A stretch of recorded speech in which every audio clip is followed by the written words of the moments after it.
新丁调保护罗马教廷抑个教宗本人的34名随侍卫队，按照传统伫咧初六宣誓，要入去做这个护卫士兵，不只是好看头尔，而且佫爱符合真侪条件，先带观众朋友做回来看。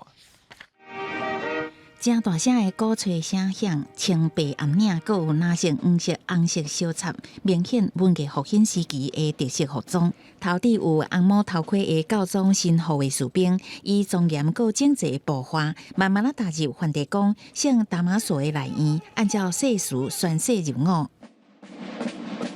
这队随侍卫队是保护罗马教廷甲教宗本人的护卫队。伫1506年1月2日正式成军。因捌伫1527年5月初6的罗马兵变的时阵，为着抵抗汹汹泛滥的新圣罗马皇帝查理5世军队，当时189个随侍卫队，甲要干42个人换掉的。教皇嘛，因为安尼会当走出来，为了纪念147个牺牲的随侍兵，教廷甲每年5月初6定做护卫队的纪念日。教宗护卫士兵是这个世界上上细的军队，拢总敢110个成员。今年定调34个新兵内底，拢总有16个人讲德语，16个人讲法语，2个人讲意大利语。新兵的基本条件包括是随侍人年纪爱伫19至30岁，天主教男性教徒，伫随侍捌做过兵，还未结婚。毋过年满25岁，而且服役超过5年，就会当结婚。身高爱174公分以上，有良民证，家己有专业还是高中以下的毕业文凭，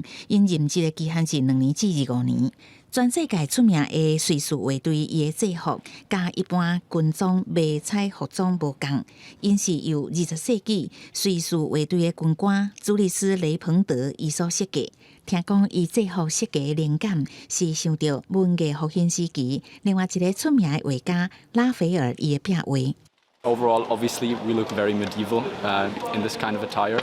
But we do have modern weapons, we do have modern technologies, we do have other technologies at our disposal that we just don't show that often, or that we try to keep a bit discreet, because this is our formal attire, our ceremonial attire, and this is very much also for a ceremonial day. 这个士兵的衫啊，拢是手工做的，一领衫顶悬有42粒纽啊，天的时间爱39点钟。每一个随侍兵有冬天甲热天的制服，也佫有防雨的护帽，另再佫加头盔甲铁甲，全身有3公斤半，这原来是游客翕相的焦点。公司新闻新闻部编译。